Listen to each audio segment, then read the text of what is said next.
Question है दो आवेशों के मध्य एफ बल है। यदि उनके मध्य की दूरी को 3 गुना कर दिया जाए तो आवेशों के मध्य बल क्या होगा। तो यहाँ पर देखो ऑप्शन सी दिया हुआ है F/9। ये कैसे होगा, कूलाम का नियम हमने पढ़ा था कि दो आवेशों के मध्य लगने वाला जो फोर्स है F = K Q1 Q2/R⁴। अब यहाँ पर ये कह रहा है कि दूरी जो है, दूरी को 3 गुना कर दिया जाता है। तो यहाँ पर F डैश हमारे पास में हो जाएगा K Q1 Q2/, यहाँ पर जो दूरी जो है, दूरी को 3 गुना कर दिया जाता है तो 3R⁴ क्या हो जाएगा 2। यहाँ पर हमारे पास में इससे यहाँ पर आ जाएगा F dash = K Q1 Q2/9R⁴। अब यहाँ पर ये देखिए, ये वाला जो मान हमारे पास में है ये किसका मान है, F का। तो F डैश = क्या आ जाएगा आपके पास में F/9। तो यहाँ पर फाइनल हमारे पास में आंसर आ चुका है। अब यहाँ पर नेक्स्ट क्वेश्चन देखिएगा, आप इसका स्क्रीनशॉट ले सकते हैं।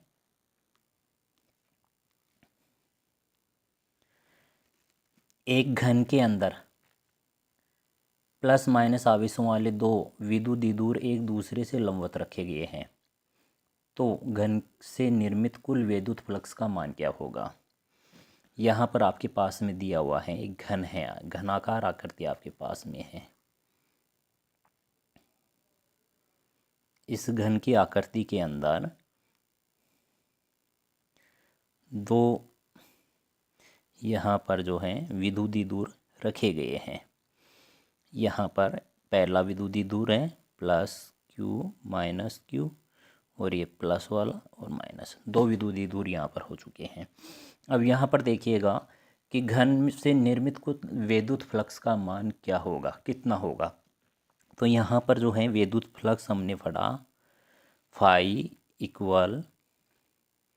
कुल आवेश अपॉन निर्वात की विद्युतशीलता। अब यहाँ पर देखिएगा टोटल आवेश की अगर बात करें तो कुल आवेश यहाँ पर क्या हो जाएगा आपके पास में +Q -Q +Q -Q, total charge हमारे पास में क्या निकल के आ जाता है 0। अब यहाँ पर इसके अंदर टोटल आवेश हमारे पास में क्या आ गया, 0 आ चुका है। तो यहाँ पर फ्लक्स का मान क्या हो जाएगा 0। तो यहाँ पर सी आंसर इसका क्या हो गया, राइट हो गया। नेक्स्ट क्वेश्चन, अगला क्वेश्चन देखिएगा। एक इलेक्ट्रॉन व प्रोटॉन एक एंगस्ट्रॉम की दूरी पर रखे गए हैं। एक तो इलेक्ट्रॉन आपके पास में है और एक प्रोटॉन आपके पास में है, एक एंगस्ट्रॉम की दूरी पर रखे गए हैं। अब यहाँ पर देखिएगा आप इसमें, तो निकाय का द्विध्रुव आघूर्ण क्या होगा। निकाय का द्विध्रुव आघूर्ण यानी P, द्विध्रुव आघूर्ण P = हमने पढ़ा था Q × बीच की दूरी यानी 2a। अब यहाँ पर इसके अंदर अगर हम देखें तो प्रोटॉन या इलेक्ट्रॉन आवेश की अगर बात करें तो Q का मान तो 1.6 × 10⁻⁻20 ये 19 इंटू, यहाँ पर अब आपको ध्यान देने वाली बात है, एक एंगस्ट्रॉम को अगर मीटर में परिवर्तित कर लेते हैं, एंगस्ट्रॉम को यदि मीटर में परिवर्तित कर लेंगे तो हमारे पास में क्या आएगा। तो मीटर में परिवर्तित करेंगे तो 10⁻−10 मीटर हो जाएगा। तो ये किसका मान हो गया, 2a का मान हमारे पास में हो चुका है। तो 10⁻−10। अब यहाँ पर जो है आंसर हमारे पास में देखिएगा क्या हो जाएगा, 1.6 × 10⁻⁻29 ये हो चुका है। अब यहाँ पर देखिएगा आंसर जो है अगर बात करें उत्तर की तो कौन सा इसमें राइट हो जाएगा। यहाँ पर राइट हो जाएगा सी वाला ऑप्शन। देखो सी का मतलब है यहाँ पर कूलाम, आवेश, आवेश इसका जो मात्रक जो होता है वो क्या होता है, कूलाम इंटू मीटर।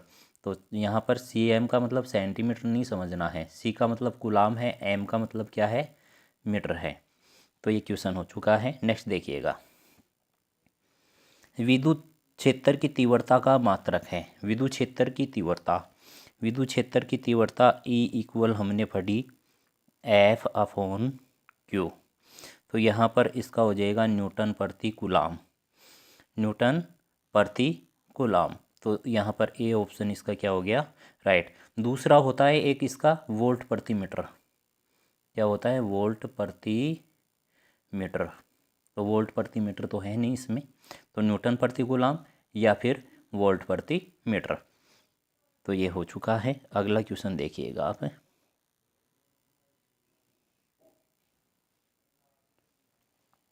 यदि दो आवेशों के मध्य की कांच की प्लेट रख दिया जाए, दो आवेशों के मध्य कांच की प्लेट रख दिया जाए, तब उनके मध्य का विद्युत बल पूर्व की तुलना में हो जाएगा, पूर्व की तुलना में कितना हो जाएगा। कांच की प्लेटों का अगर प्रावैद्युतांक की बात करूं तो प्रावैद्युतांक जो होता है वो क्या होता है भाई, 1 से कम। अब यहाँ पर देखिएगा, यहाँ पर अगर कम की बात हो जाए तो सीधा सा ही यहाँ पर देखो प्रावैद्युतांक रख देंगे। तो आपको ये ध्यान में रखना है कम होता है तो इसका जो मान हो जाएगा पहले की तुलना में, अब क्या बन जाएगा, इसका मान क्या हो जाएगा, कम हो जाएगा, पहले की तुलना में क्या हो जाएगा, कम हो जाएगा। तो आप सीधा सा आप ध्यान में रख सकते हैं। नेक्स्ट देखिएगा,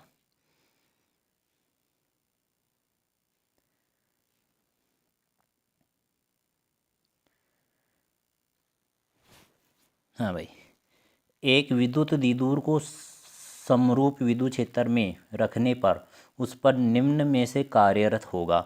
समरूप में रखेंगे तो यहाँ पर बल एवं बलागुण, देखो दो बातें आपको ध्यान में रखनी है, एक तो समरूप और दूसरा यदि असमरूप, असमान आ जाए तो दो बातें यहाँ पर आपको ध्यान में रखनी है।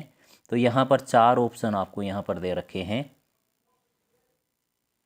तो समरूप विद्युत क्षेत्र में रखने पर उस पर निम्न में से कार्यरत होगा। समरूप में अगर रखेंगे तो आपको ये ध्यान में रखना है, समरूप के लिए केवल बल आघूर्ण कार्यरत होता है, तो कार्यरत होता है समरूप के लिए। समरूप या समान विद्युत क्षेत्र में अगर रखेंगे तो, यदि असमान विद्युत क्षेत्र में अगर रखा जाता है तो असमान विद्युत क्षेत्र के अंदर क्या हो जाएगा, पेन में मिस्टेक हो रही है, चलो कोई दिक्कत नहीं है। असमान के लिए क्या हो जाएगा, बल और बल आघूर्ण। तो आपके पास में इसका आंसर समरूप के लिए तो क्या हो जाएगा, केवल बल आघूर्ण होगा, और समरूप के लिए असमान के लिए क्या हो जाएगा, बल एवं बल आघूर्ण। नेक्स्ट देखिएगा,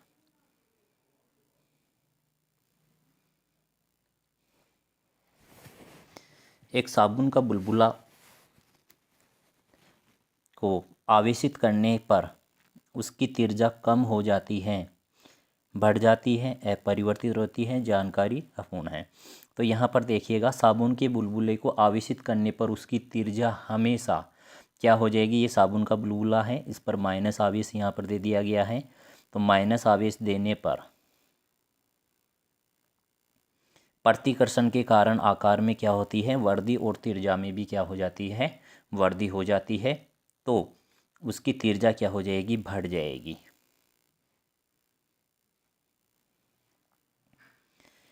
किसी वृत्त के चारों कोनों पर समान परिमाण के सजातीय आवेश स्थित हैं। यदि किसी एक आवेश के कारण वृत्त के केंद्र पर विद्युत क्षेत्र E है तो वृत्त के केंद्र पर परिणामी विद्युत क्षेत्र की तीव्रता क्या होगी। तो यहाँ पर देखिएगा चारों कोनों पर यहाँ पर आवेश दे दिए, एक समान आवेश प्लस क्यू, ठीक है।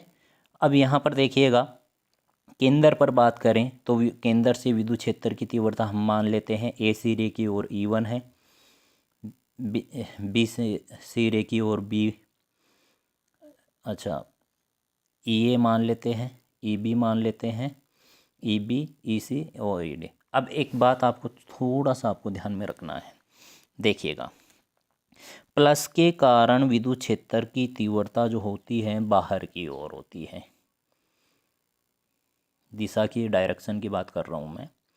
तो यहाँ पर देखिएगा इस प्लस के कारण तो क्या होगी, ए सिरे के कारण तो क्या होगी सी की ओर, बी के कारण क्या होगी डी की ओर, और सी के कारण क्या होगी ए की ओर, और डी के कारण क्या होगी बी की ओर। तीनों अभी समान है तो परिणामी तीव्रता का जो मान होगा वो क्या होगा, समान होगा, यानी ई ए, ई बी, ई सी और ई डी का मान।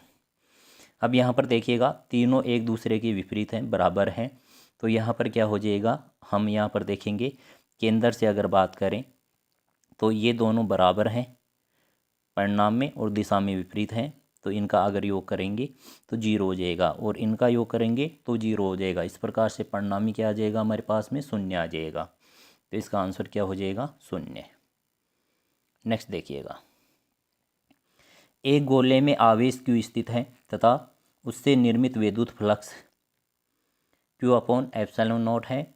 गोले की त्रिज्या आदि करने पर निर्गत विद्युत फ्लक्स का मान परिवर्तित होगा। अब यहाँ पर देखिएगा त्रिज्या का मान r इक्वल क्या कर दिया, r/2 कर दिया। अभी यहाँ पर देखिएगा क्यू आवेश है, क्यू आवेश चाहे त्रिज्या कितनी बढ़ा दो, अगर आवेश का मान यहाँ पर क्या है समान बना है तो विद्युत फ्लक्स क्या हो जाएगा, वही रहेगा, परिवर्तित नहीं होगा, तो अपरिवर्तित होगा। यदि आवेश का मान परिवर्तित हो रहा है तो विद्युत फ्लक्स का मान भी क्या हो जाएगा, परिवर्तित हो जाएगा। नेक्स्ट देखिएगा, एक चालक गोले पर -50 इलेक्ट्रॉन आवेश है तथा दूसरे गोले पर +20 इलेक्ट्रॉन आवेश है। यदि दोनों गोलों को स्पर्श कराकर अलग अलग कर दिया जाए तो प्रत्येक आवेश का मान होगा। तो यहाँ पर देखिएगा ये दोनों गोले हैं, -50 इलेक्ट्रॉन +20 इलेक्ट्रॉन। अगर कुल आवेश की बात करें तो दोनों का योग कर देंगे, -50 में +20 जोड़ेंगे, -30 हमारे पास में रह जाएगा। अब यहाँ पर देखो, यहाँ पर क्या है, स्पर्श कराकर दोनों को छोड़ दिया जाता है, तो प्रत्येक पर आवेश का जो मान है वो क्या हो जाएगा, जैसे ही हम इसको स्पर्श करवाएंगे इससे, तो स्पर्श कराने पर हमारे पास में क्या हो जाएगा, दोनों का आकार क्या हो जाएगा, समान हो जाएगा। आकार क्या हो जाएगा, समान, यानी आवेश का क्या हो जाएगा, एक दूसरे पर वितरण। तो यहाँ पर प्रत्येक आवेश का मान अब कितना हो जाएगा, टोटल आवेश कितना हो गया, -30 इलेक्ट्रॉन हो गया, तो Q/2 हम कर देंगे, Q/2 हम करेंगे यानी सम्मान हो गया, तो आधा इस पर चला जाएगा, तो यहाँ पर क्या हो जाएगा हमारे पास में -30/2 -15 इलेक्ट्रॉन। तो इसका आंसर ए राइट हो जाएगा। नेक्स्ट देखिएगा, विद्युत फ्लक्स की विमा। विद्युत फ्लक्स क्या होता है, फाई इक्वल E.S। ई विद्युत क्षेत्र है, एस क्या है, क्षेत्रफल है, और ई का मान F/Q हम रख सकते हैं, इक्वल क्या होता है F/Q, बल बटा आवेश। तो बल की विमा होती है m1 L1 T-2, क्षेत्रफल की होती है L2, और आवेश की होती है A1 T1। तो इस प्रकार से हमारे पास में आ जाएगा m1 L3 T-3 A-1। Next देखिएगा, निर्वात में दो बिंदु आवेश Q1 Q2 के मध्य लगे कूलाम बल में प्रयुक्त के का मान SI पद्धति में होगा। के का मान निकालना है, तो के का मान कितना होता है भाई, आप सबको पता है कि 9 × 10 की घात कितना होता है, 9 मात्रक न्यूटन मीटर स्क्वायर प्रति कूलाम स्क्वायर। तो यहाँ पर ऑप्शन में देख लेंगे जो भी है। नेक्स्ट देखिएगा, एक कूलाम में इलेक्ट्रॉन की संख्या कितनी होती है, एक कूलाम में इलेक्ट्रॉन की संख्या। तो आवेश का क्वांटीकरण हमने पढ़ा Q = Ne। Q का मान कितना है, 1 है, इलेक्ट्रॉन का मान आपको दिया गया है। अब इलेक्ट्रॉन की संख्या निकालनी है तो N का मान निकालना है, तो N का मान हम निकालेंगे ई भाग में चला जाएगा, एन इक्वल क्यू अपॉन ई हमारे पास में आ जाएगा। क्यू का मान 1 रख देंगे, इलेक्ट्रॉन आवेश का मान रख देंगे। अब यहाँ से क्या है, ये पॉइंट हटाएंगे तो ऊपर कितना लग जाएगा, 1 0 10 आ जाएगा। तो 10/16 इंटू 10 की पावर -19 से ऊपर जाएगा, प्लस हो जाएगा। यहाँ से एक घात ले लेंगे तो 100/16 भाग देंगे 6.25 × 10⁻18 इलेक्ट्रॉन। इतने इलेक्ट्रॉन यहाँ पर हो जाएंगे। अब देखिएगा, विद्युत क्षेत्र ए में विद्युत द्विध्रुव पी वाले द्विध्रुव पर लगने वाला बलागुण, बलागुण टो इक्वल क्या होता है, पी इंटू ई तो होता है विद्युत। तो आप आसानी से फॉर्मूला है याद रख सकते हैं। अगला देखिएगा, आवेश की एक समतल चादर जिसका पृष्ठ आवेश घनत्व सिग्मा है के समीप आर दूरी पर विद्युत क्षेत्र की तीव्रता। तो यहाँ पर ये भी फॉर्मूला ही है डेरिवेशन का। आर दूरी के ऊपर है, आर दूरी पर कोई बिंदु है तो वहाँ पर हमें विद्युत क्षेत्र की तीव्रता का मान, यदि चालक परत है तो क्या होता है, equal sigma upon epsilon not होता है। अब यहाँ समतल चादर, आवेशित एक समतल चादर जिसके पृष्ठ आवेश घनत्व क्या है, सिग्मा, से आर दूरी पर हमें दे रखा है। इसके लिए क्या होता है, equal sigma upon 2 epsilon not. ये सदिश के अंदर हो गया, और ये अगर हम सदिश हटाएंगे आर कैप हट जाएगा। आर कैप क्या है, एकांक सदिश। तो यहाँ पर ऑप्शन हो जाएगा राइट। नेक्स्ट देखिएगा, मुक्त आकाश की प्रावेदुशीलता होती है। प्रावेदुशीलता का मान एप्सिलॉन नॉट का जो मान होता है वो कितना होता है, 8.85 × 10⁻12 coulomb square upon newton into metre square. अगला, प्राविद्युतांक माध्यम में गाउस का नियम होता है। गाउस नियम की बात करें प्राविद्युतांक माध्यम के अंदर, तो निर्वात में गाउस का जो नियम होता है, निर्वात की बात करें तो फाई इक्वल बंद पृष्ठ समाकलन E dot D S equal Q upon epsilon not. ये तो होता है निर्वात में। अब यदि आपको प्राविद्युतांक माध्यम यानी माध्यम के अंदर पूछ ले तो माध्यम के अंदर क्या हो जाएगा, यहाँ पर E dot D S Q upon epsilon, यहाँ पर ये आ जाएगा। और इसका जो मान है, हम ये माध्यम के लिए आपने प्राविद्युतांक आपने के इक्वल या फिर एप्सिलॉन आर भी लिख सकते हैं, इसको इक्वल यहाँ पर जो है आप लिख सकते हैं, इसको इस प्रकार से भी आप नोट कर सकते हैं कि निर्वात की विद्युतशीलता बटे माध्यम की विद्युत, एक सेकंड रुकिएगा, पेन नहीं चल रहा है, कोई बात नहीं है, चल जाएगा काम अपना। तो यहाँ पर ये माध्यम की विद्युतशीलता इनटू में चली जाएगी, तो इसका मान क्या आ जाएगा, एप्सिलॉन नॉट क्या आ जाएगा। अब ये के यहाँ से हम यहाँ पर ले लेंगे इनटू में, तो यहाँ पर आ गया, तो ये हमारे पास में बन गया माध्यम के अंदर गाउस का नियम। नेक्स्ट देखिएगा, कोई भी विद्युत क्षेत्र आपके पास में है, उस विद्युत क्षेत्र में द्विध्रुव के कारण उत्पन्न विद्युत क्षेत्र ए और आर दूरी पर निर्भर करता है। तो यहाँ पर देखिएगा, अक्ष के लिए आपने ये पढ़ा, विद्युत द्विध्रुव के कारण अक्ष पर तीव्रता का मान क्या होता है, के का मान है 1/4 pi epsilon naught 2p upon R cube, यानी दूरी के क्यूब के व्युत्क्रमानुपाती। और निरक्ष पर हमने ये पढ़ा, ये दोनों फॉर्मूले हैं अक्ष और निरक्ष वाले। तो यहाँ पर दूरी पर निर्भर करता है, तो यहाँ पर बात हो रही है कि उत्पन्न विद्युत क्षेत्र निर्भर करता है। तो यहाँ पर देखिएगा, यहाँ पर भी क्यूब के, यहाँ पर भी क्यूब के, तो ऑप्शन में यहाँ पर देख लेंगे, ये वाला सी ऑप्शन इसका क्या हो जाएगा, राइट हो जाएगा। अगर दोनों में रिलेशन की बात करें, ये भी एग्जाम में पूछा जा सकता है कि रिलेशन क्या होता है। अक्ष पर तीव्रता का मान निरक्ष का क्या होता है, 2 गुना होता है। बिंदु आवेश के कारण उत्पन्न विद्युत क्षेत्र ई तथा इससे दूरी आर के बीच में निम्न में से सही ग्राफ है। तो यहाँ पर देखिएगा, बिंदु आवेश के कारण तीव्रता जो होती है दूरी के वृत्त की व्युत्क्रमानुपाती होती है। तो व्युत्क्रमानुपाती वाला ग्राफ आ जाएगा ये। समानुपाती अगर हो तो यहाँ पर अगर ध्यान रखना है कोई परिवर्तन नहीं हो रहा है तो आपके पास में क्या आ जाएगा, ये वाला ग्राफ आ जाएगा।